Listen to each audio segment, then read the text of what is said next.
lot of times when somebody older breaks their hip, kind of the beginning of the end. They don't die from the hip injury, they die from not being able to move on with life. Okay? Anybody have anything else to say about family members? I think we already talked about a lot of this. Again, they're gonna feel very much helpless a lot of times. They all ran down to the hospital, and unless they happen to be a surgeon, probably not a lot they can do anyway. So they just feel very uncertain, very out of control. They need a lot of comforting also, and usually explanation of exactly what's happening goes a very long way with family members, because then they have something to talk about and to explain to other people that couldn't be there, and it kind of keeps them busy. Again, this is why you're learning pathophysiology, so you can explain kind of what's going on here. Make sense? Yeah. I know my husband's aunt, she had cancer and she was dying, and all the family members, all age groups were there. And the nurse did a beautiful job, like explaining, this is what you're going to expect. Like, she's gonna be breathing, don't worry, she's not in pain, and just like made us feel at ease. And knowing those things really helped us feel comfort that she, you know, that she wasn't in pain and that this is a normal process. Yeah. Hospice nurse? I think so, yeah. At somebody's house? No, it was at the hospital actually. Oh, okay. Yeah, I know hospice nurses are really good at that. They tend to get good at it really fast. Okay. This is a nice little mnemonic.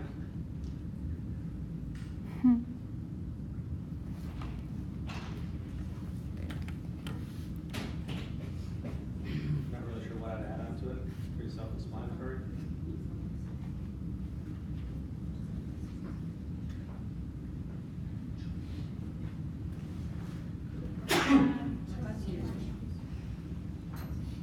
Okay. All right, so what does informed consent mean?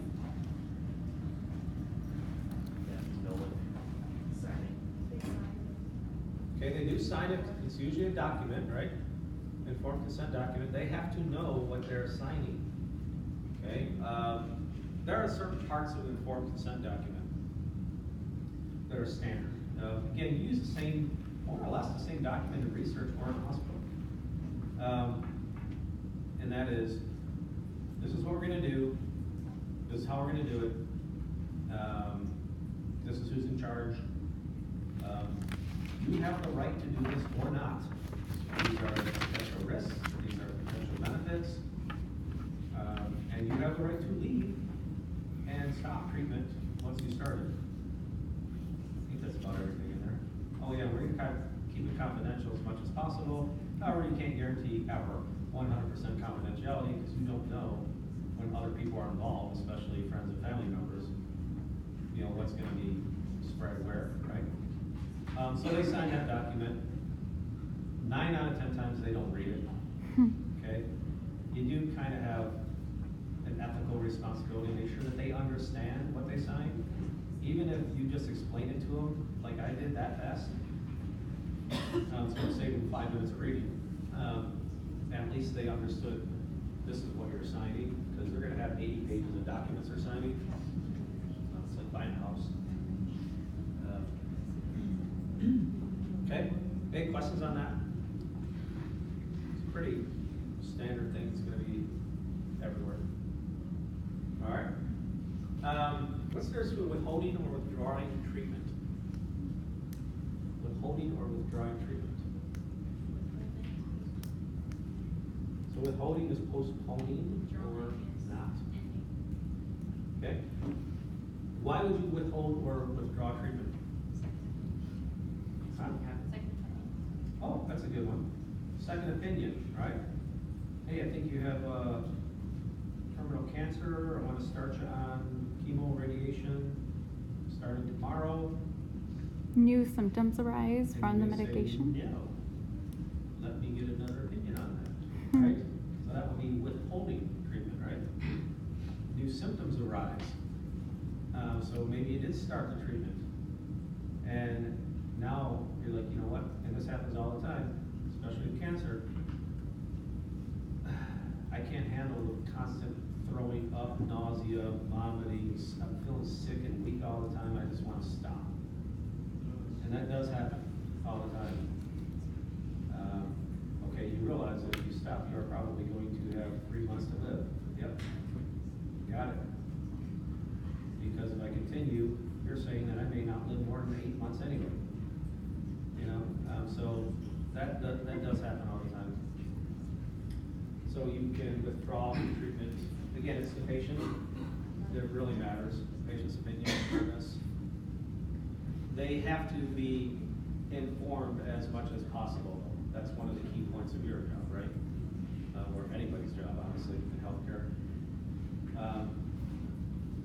Natalie would probably disagree with me on that. It's not, that part is not so much the nurse's job. That's more of a doctor's job kind of thing. But again, you're there. You're an advocate either way. Okay? Organ and tissue transplantation. Well, I could run into some ethical issues, can it? Organ and tissue transplants. All right. If you happen to have on your driver's license that you are an organ/tissue donor, there's not really an argument, is there? But then there's people like me that never really got around to it. I don't care. If my brain is dead or something and they want my organs and tissues, I'm like, I don't care. It wouldn't bother me at all. Because I'll be dead. Right? But I don't have it on my license. I just never got around to doing it. So would it be up to your family? Yeah, I told my wife that opinion, so she would know. Unless she was in the car with me with old guy. Right? And then that falls to my daughter. And I would hope to wait, I hope she waits until I die before you start pulling them, but you know. But yeah, that can be a little tricky, because, you know, if you have it on your license, awesome. If you don't have it on your license, I don't know, do you guys know how your parents feel about that? Could you have it in your living will and? Oh yeah, you could put it in your living will, your advance directives, sure. Absolutely, you should. Again, if you have it. How many of your parents have it? I have never once in my life filled out an advance directive or a living will. Why? Because I am going to live forever. Ooh, in our hearts and in our minds. But yeah, again, everything that can be documented, you want to get documented. Okay, it's hard to have a discussion with your aging parents and grandparents about that. Yeah, your organs figured.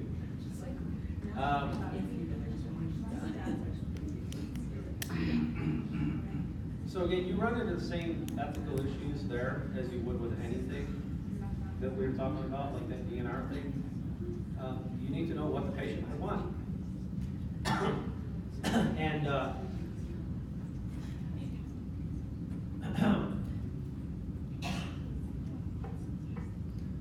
sorry, I just got something in my throat.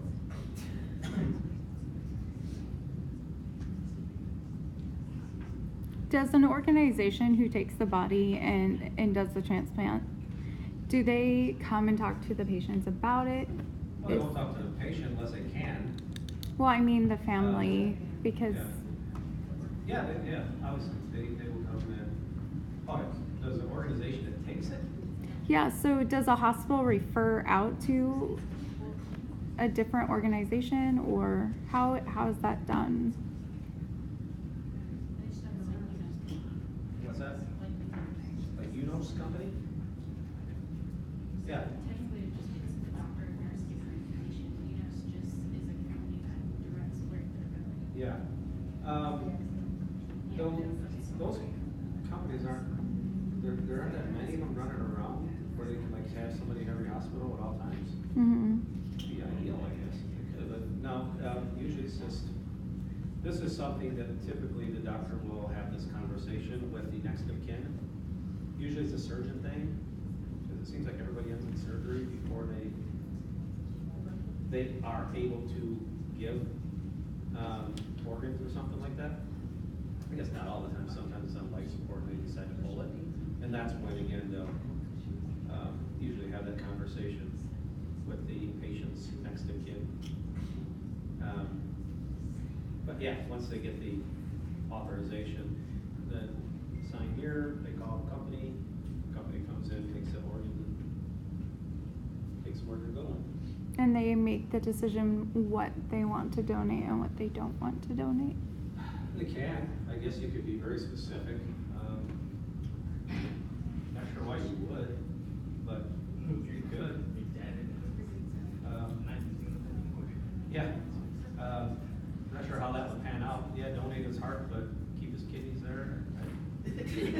Well, I just know a story recently in the news where she was asked if her son's face could be one of the first face transplants. Oh, face transplant, well, that is different. Yeah. I saw that.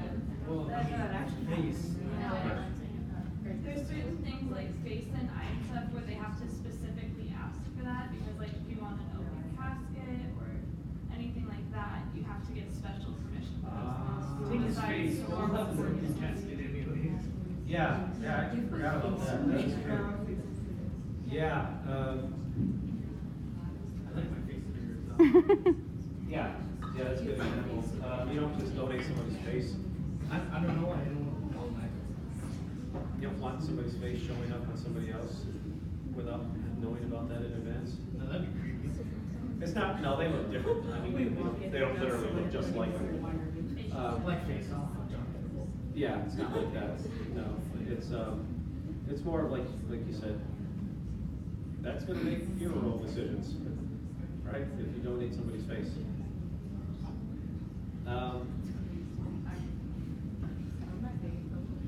Distribution of healthcare resources. Why would that be an ethical issue? How does that fit in?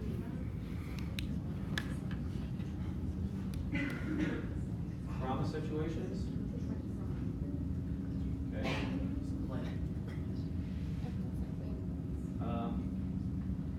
Yeah, it is possible that somebody who's really, really bad off is not as bad off as somebody who's really, really, really bad off.